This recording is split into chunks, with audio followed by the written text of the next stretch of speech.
Hello you guys, welcome back to another one of my videos. Today I'm going to be talking about the process of being independent when you used to be dependent. Here's a quick summary of basically my childhood. I was a sheltered child, I got bullied, and I basically grew up in a traumatic household, which caused me to depend on other people's validation for love, anything. And it was really hard for me as I grew older to separate myself and how I feel about myself from how other people felt about me and how other people thought about me. So when I got older, I became a lot more insecure and a lot more conscious of my body and how I felt about my body, and it wasn't a good feeling. It really wasn't.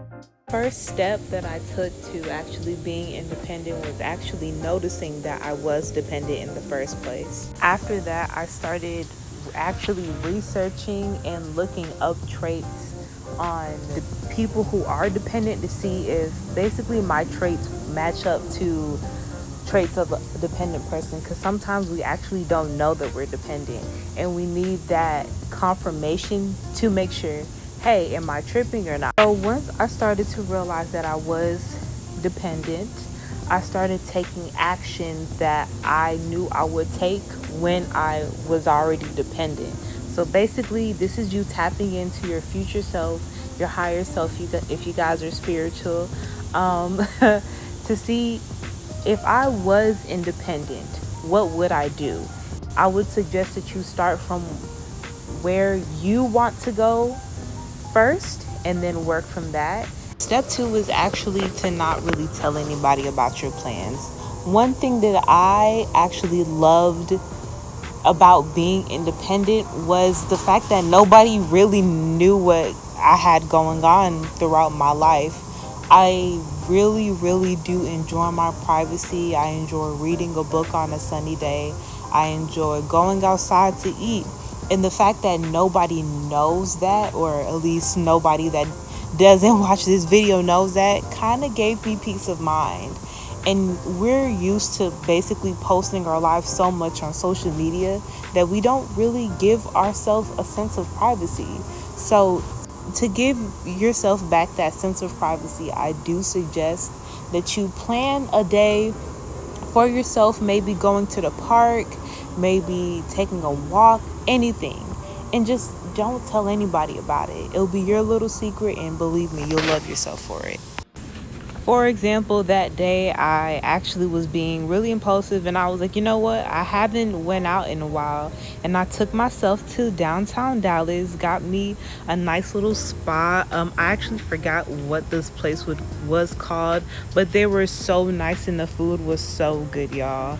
And I literally just went outside to their eating area and I just read a book. I read a financing book, A Millionaire Next Door, for literally, like, I'll say 30 minutes to an hour. And I just enjoyed myself. I enjoyed sipping water on a hot sunny day. I enjoyed reading the pages on a book. I enjoyed being alone without me looking at my phone every freaking 5 seconds, without notifications. I enjoyed that time to myself, and I feel like everybody deserves that time as well. So after you figure out your alone time thing, I'm talking about this is your thing. You don't have to be spending hours a day alone. Take it small, take it bit by bit. Don't rush yourself. Let's say that your alone time for today is you not being on your phone once you wake up and actually once you go to bed. That is your sacred alone time. You don't want to be notified by any notifications. You're not texting any friends back from the night before. This is you time. So, of course, take the time out of your day. Make yourself a nice breakfast. Look at yourself in the mirror. Take a shower. Brush your teeth. And don't even give anyone else that sacred time besides you. After that, try to make a habit out of it. Don't beat yourself down if you don't do it every time that you say you're going to do it, but make sure you put it in your schedule. If you want to do this every morning as a morning routine, you can do that. And every time you do that, focus on how you're feeling.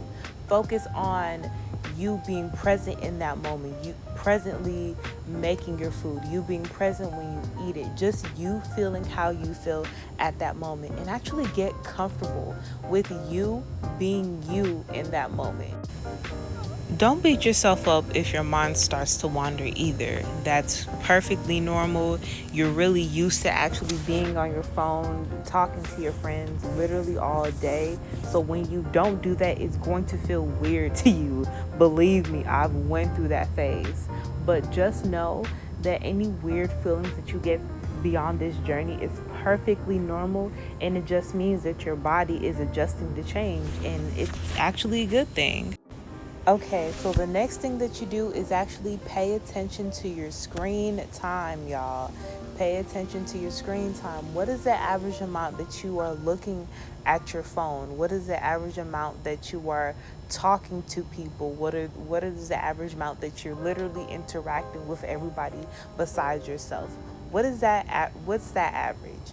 If you can guesstimate right now in your head, try to knock 30 minutes off of that guesstimation a day. And I'm not telling you to time yourself while you're talking to people, but at the least, what is your screen time on social media? I know with iPhones we have that little thing that you can see, how much screen time how much you were on your phone for that day or up to that week. So you can actually try to subtract 30 minutes every time you are on your phone, or maybe subtract 30 minutes a week and see where you get. Of course, this step will be altered for anybody whose earning is based off of social media and or your social presence. But for the general population, try to limit what you're doing on social media for 30 minutes a day. And I'll say the final step towards you becoming more independent is to actually find hobbies. Now, I used to be one of those people who literally put on their application that my favorite thing to do was to go to the mall and to be on social media. P.S. guys, don't be like me. But I really couldn't blame myself because, for one, I had no hobbies. That's literally all I did was go to the mall and be on social media. And of course, at that time, you really don't even think about doing anything else because you're in high school. But of course, as a fully functioning adult, we should be able to have other things to do besides going to the mall and being on social media. So think to yourself, write it down, it doesn't matter. What are 5 things? 5 things that you always wanted to do. Is it yoga? Is it you walking around your neighborhood? Is it you joining that one Zumba class that you've been talking about? Is it you starting a business? Think of something that you always wanted to do and just do it. And you don't have to do all 5 things, but of course, a start to being more independent is exactly what it is. It's a start. You don't have to do everything all at once. I made that bad decision of doing everything all at once, and I literally got overwhelmed. I got overwhelmed with all these new tasks that I put on myself when really I needed to take things step by step. One quote that I always go back to whenever I'm feeling rushed by life, myself, any type of external forces, I always say life is about the journey and not the destination. So, like I said, don't be afraid to stop and smell the flowers. Don't be afraid to make mistakes. Don't be afraid to just be you. This is your process. This is your story. So there's literally no such thing as fuck ups in your book of your life. So with that quote, I will end the video. Thank you for watching the video to its entirety. And I really, really, really appreciate you actually coming to my channel and listening to what I have to say. I love that. So don't forget to like, share, comment, and subscribe. I hope you guys are having a lovely day, and don't forget to give yourself rest.